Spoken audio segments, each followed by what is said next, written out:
Hello, welcome. My name is Christian Dietz. I'm from Germany. I'm from Equine 74. We are the developers, the manufacturers, and today I would like to welcome the Irish dressage champion rider Sorrell Klatzko to our podcast. Ireland, for me, it's home of racehorses. It's probably the best breeders of thoroughbred horses. Then name it, show jumpers every weekend all over the world. Cian O'Connor, Dennis Lynch, Dara Kenny, name it. And today, a dressage rider. Yeah, we're growing. Yeah, you're improving. We're starting still, but we have one spot at the Olympics this time, and you got this spot. It's actually Anna Mervelt. Oh yeah. I am qualified, but I wasn't the one who got the points for the final spot. But it's open anyway. Okay. But yeah, the sport's growing. Yeah. It's the fastest growing sport. Hello, Sorrell. Hi. Nice to see you. Nice to meet you. Thank you for having me. Yeah, we are glad. We know us just from the phone and from some WhatsApps because you're using our Equine 74 products, but we'll talk about this later. Maybe you introduce yourself to the listeners to the from our podcast. Yeah, so my name is Sorrell. I have been riding horses since I was, before I could walk. Actually, I feel more comfortable on a horse than on my own feet still. I have passion for breeding horses, training riders, but I'm also a musician. By my qualification is officially a violin player and pianist. Wow. And yeah. Interesting. Yeah, so I come from maybe a you have to slightly look different... if you find something where you can play with piano for us. Happily. Okay, so to all the listeners who have listened before to our podcast, I have some either-or questions for Sorrell. She doesn't know it, what is coming, so it's quite funny. It's always funny. But before I will ask this, if you could choose a horse you could ride, which horse would it be? It could be a horse lived for 20, 30 years or actually a horse. It would be Totilas, 100%. Yeah. Why would it be Totilas? I just love his mechanics. Yeah. I love his heart. I love how he tried. And actually my top horse is a son of his. And I rode that horse's mother. And when I was riding her, and I moved back to Ireland originally. I was living in Germany for a couple of years.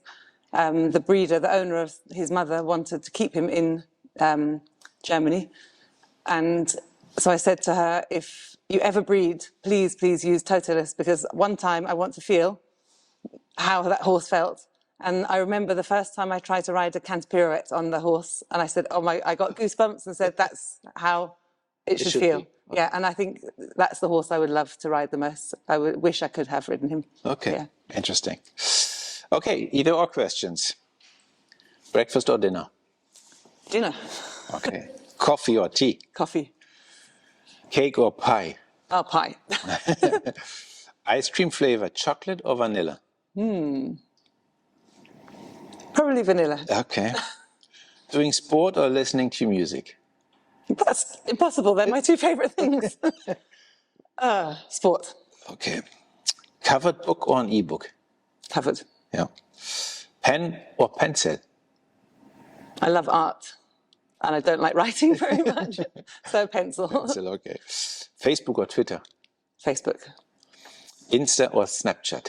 Insta. I don't have Twitter or Snapchat. I'm too old. Cinema or streaming service? Cinema.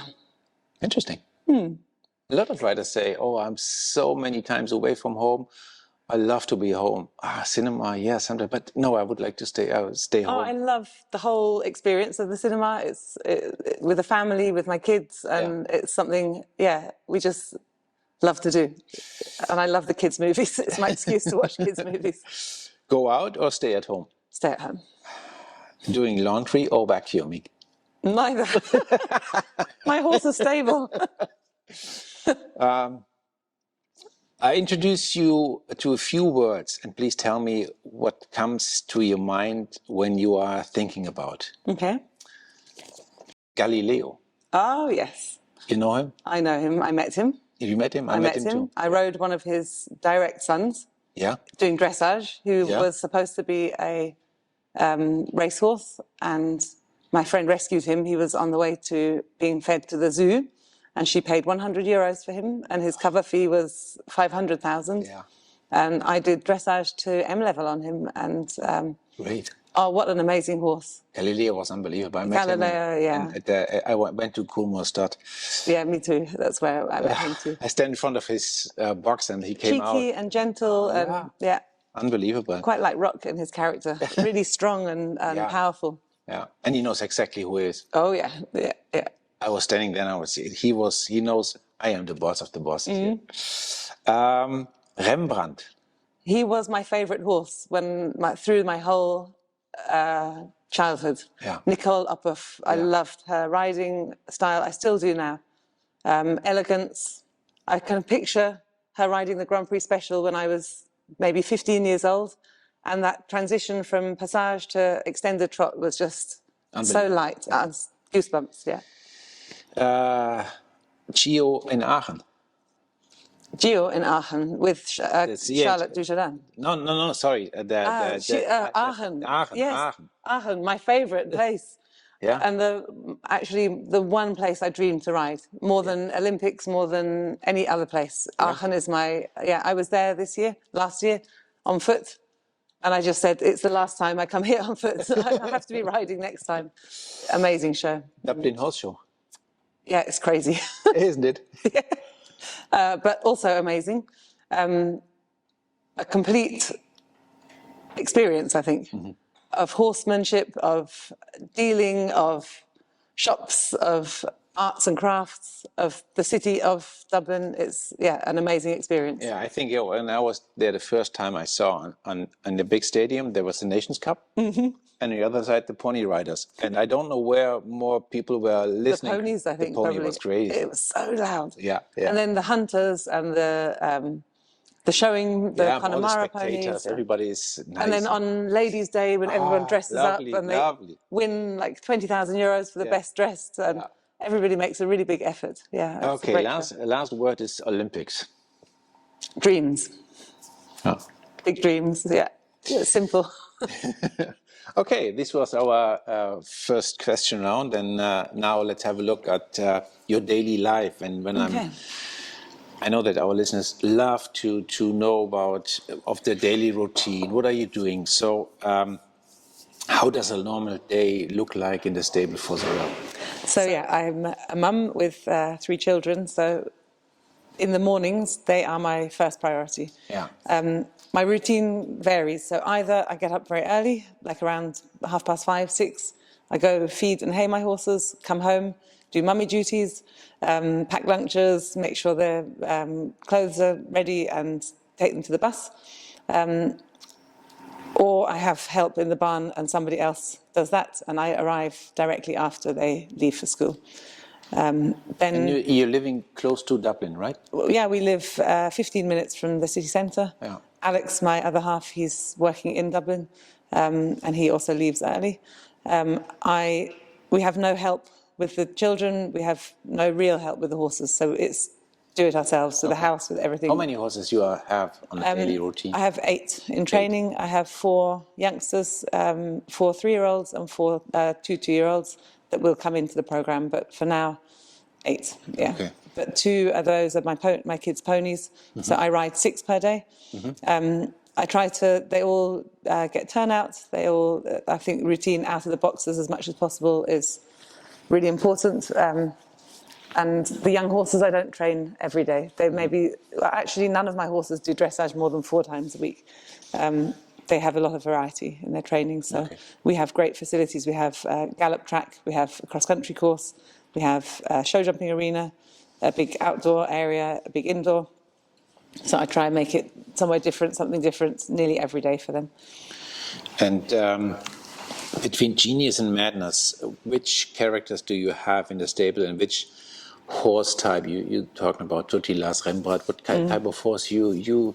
Yeah, I know mine are all big for, characters. Yeah, so he's the biggest character. We're talking about Rock for all the people. Rock My Heart is the gelding we are talking about later. That horse has such a funny character. He He is on the ground, completely spoilt. He does his own thing. If you're leading him past somebody else's hay, he takes the hay. If he wants to go in that field, he goes in that field, and I can be skiing behind him. But as soon as you're sitting on him, he's like the perfect child. He just listens, he learns, he's intelligent, he tries, he's amazing, and he gives you more than he can possibly give. Then I have a clown, another clown that I bred, who's 8. He's nearly Grand Prix now. What bred? How was the father-mother line? So the mother was my first Grand Prix horse, Hohenstein Costellani, Trakehner, and I used Sir Zanzibar, who's actually he's a millennium son. He was born in Hohenschmark, where Rock comes from. Not bred by Elizabeth, but bred by the previous owners. And he was a young stallion, and I felt he had I wanted to breed a Trakehner. So I bred my first 2 homebreds were while I was pregnant with my little daughter riding out there. I picked him because of his top line was a bit better than my mare's, and his feet were a bit bigger, and his walk was really big. And I think we did improve on her. She was an amazing Grand Prix horse, and he's super talented in all the things she found a bit difficult. Like his piaffe is incredible. He actually is a very similar type to Rembrandt. Okay. He's like really tall, but really compact, really elegant. And then so Zanzibar goes back to Nijinsky, which is a Irish thoroughbred too.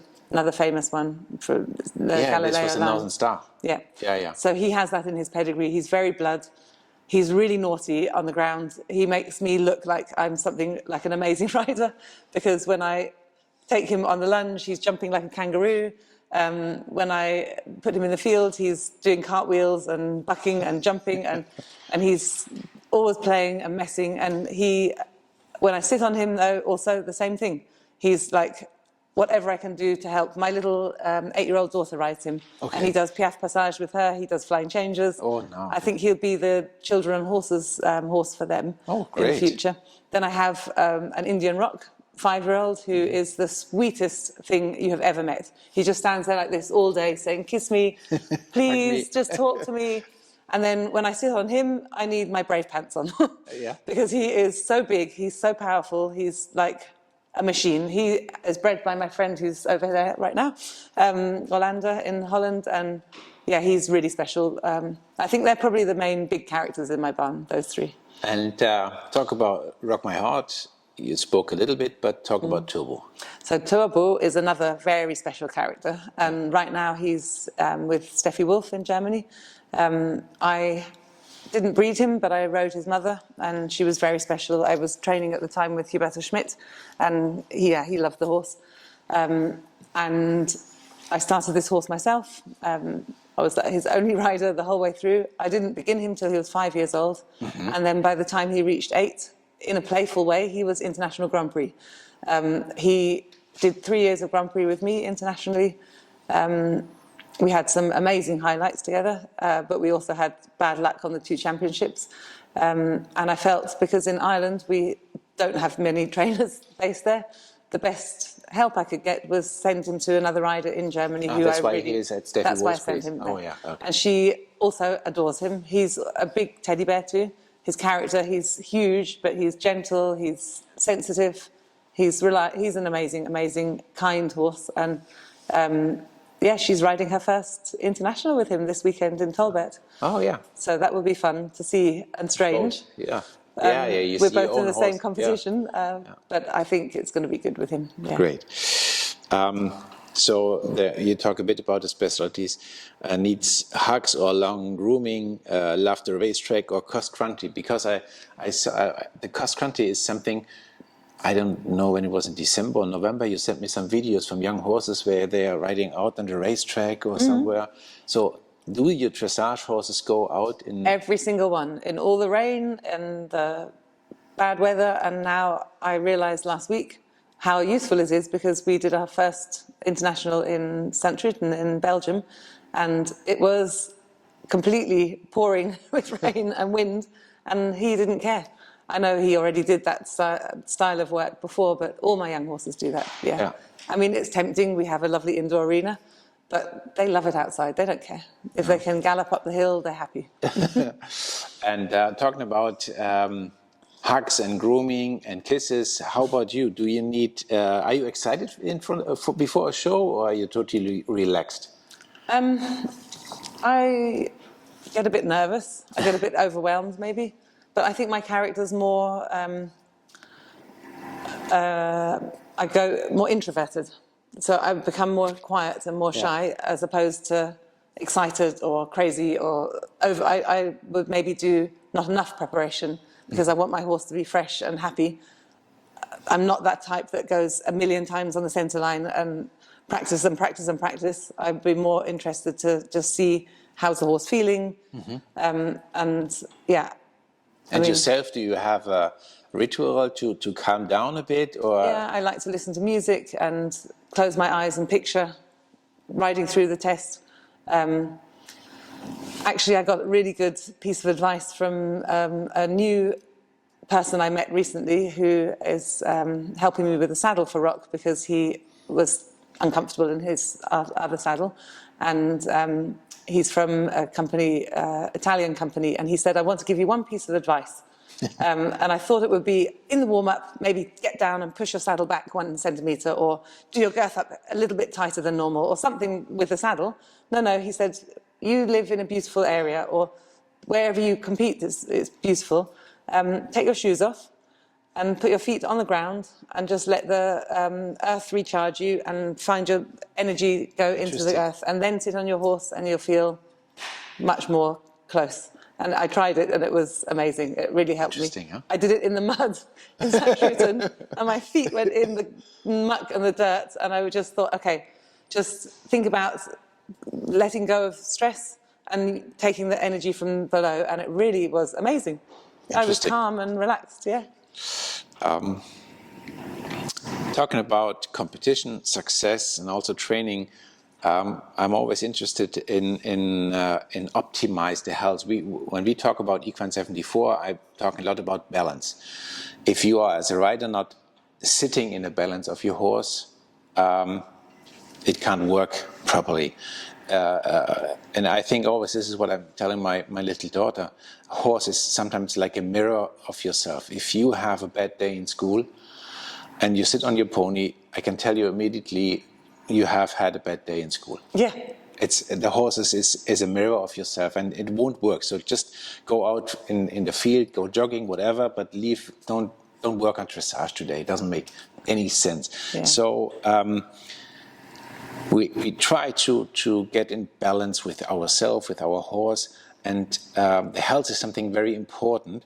So what else are you doing besides going out in the field? Have a lot of fun on cross country and racetrack, and do you have blankets like the Bema blanket, or special treatments like whatever? Yeah, so I do. I have a lot of things, because I agree. I think the horse is such a sensitive, the good horse, the intelligence horse, the one we want to compete on the high level, is sensitive, and they respond to every little thing. Yeah. So I think a good routine is extremely important, that they know we will come out and we will not be in the stable the whole time. Mm-hmm. Then I think I use the equestrian blanket, which is it's a biomechanical blanket, and very gentle, but all about balancing the energy of the horse and the muscles, and it sounds a little bit crazy, but it works on the spiritual level and the physical level. Mm-hmm. And I went in the box myself, and I experienced it in the European Championships.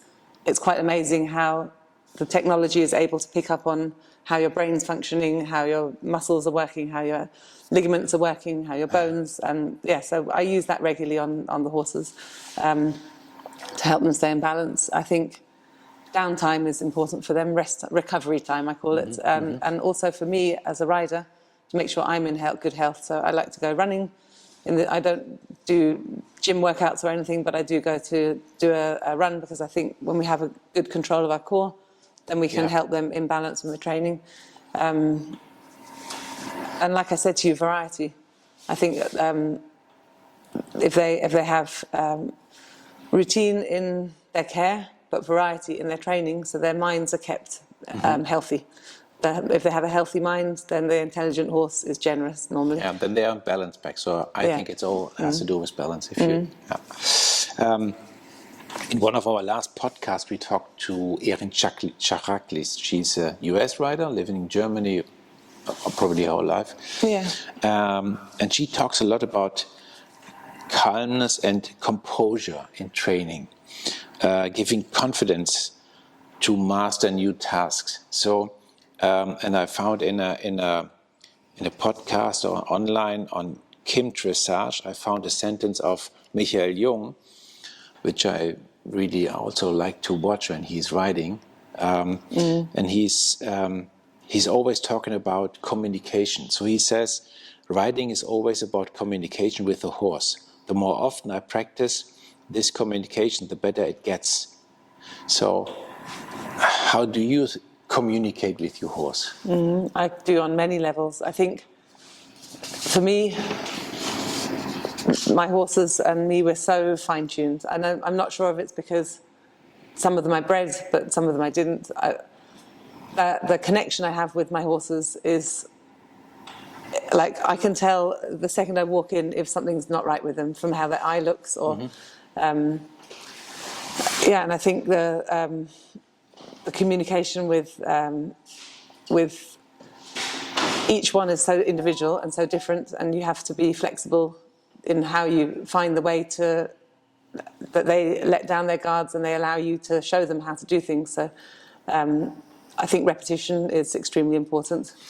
And trust. How if a horse, you get him in a new situation, and you want to improve him, you want to learn him. So trust is also. How do you make this happen? So I use a lot of voice. Okay. They know my voice. They trust my voice. All of them.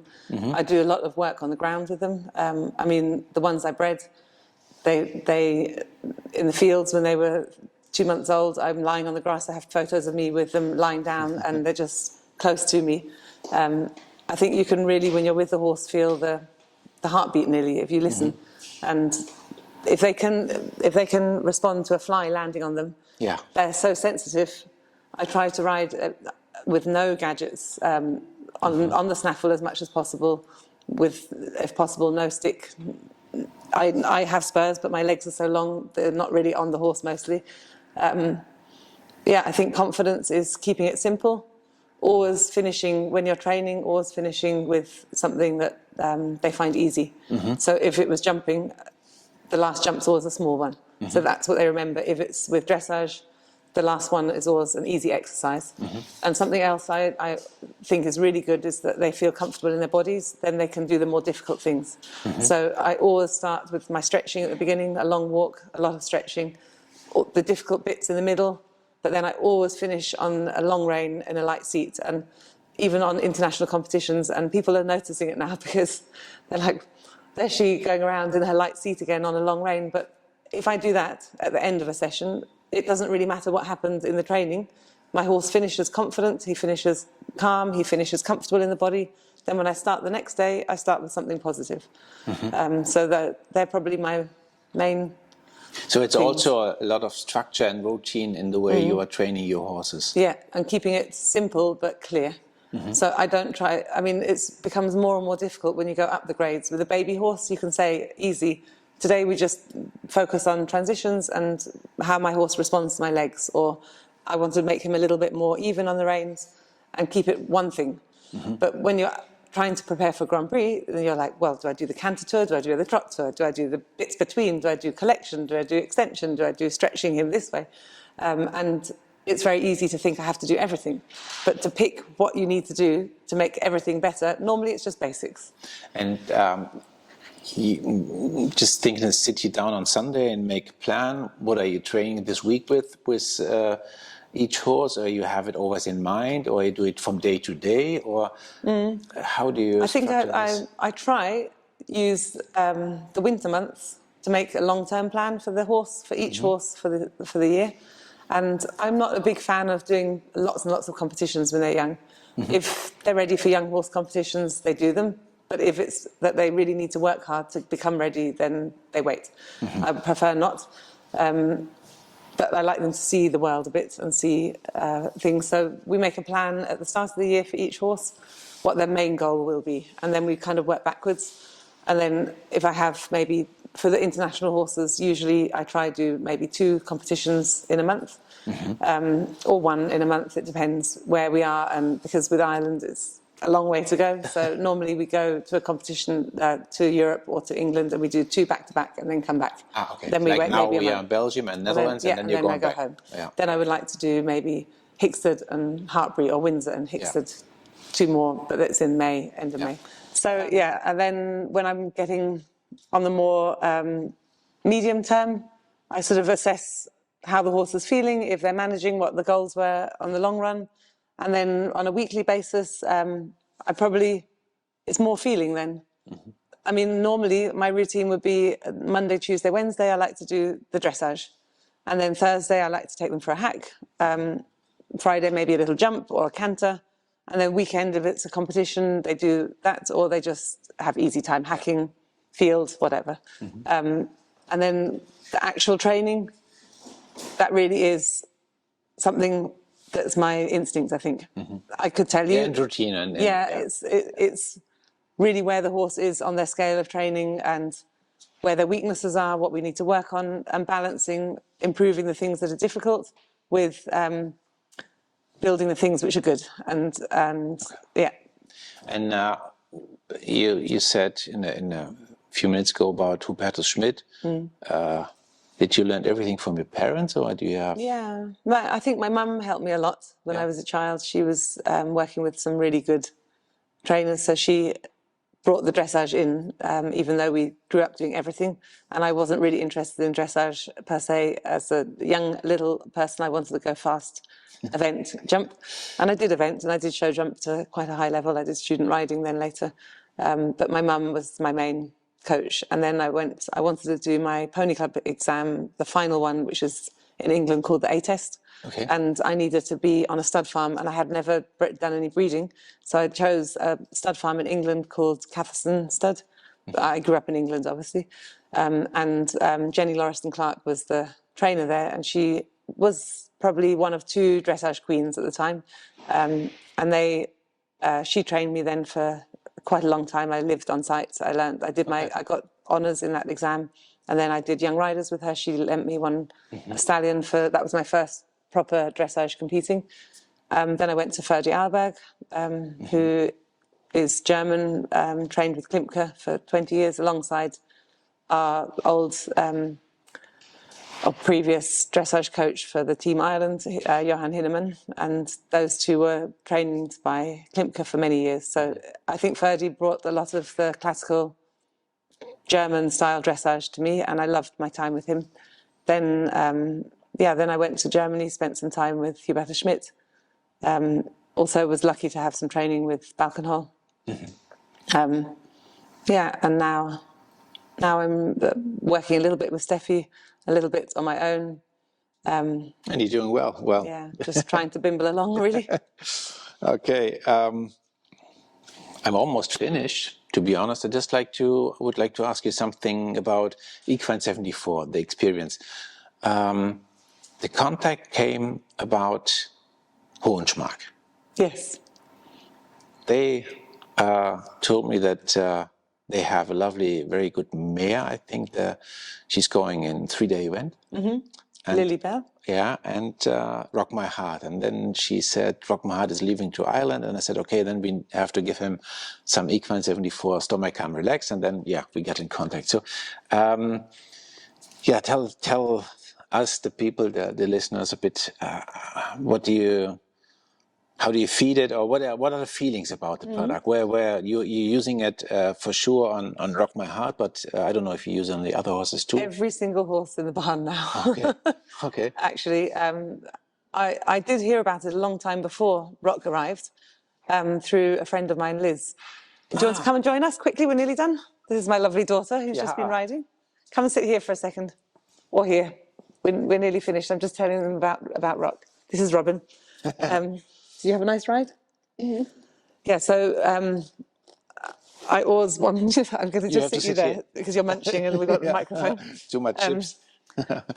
Yeah, so I knew about it through Liz, and I always felt that her horses were difficult horses, but she handled it very well. They never seemed to show their stress, and I knew they were not easy, those two mares, Ruby and Princess. I remember this. And she was in Germany with me.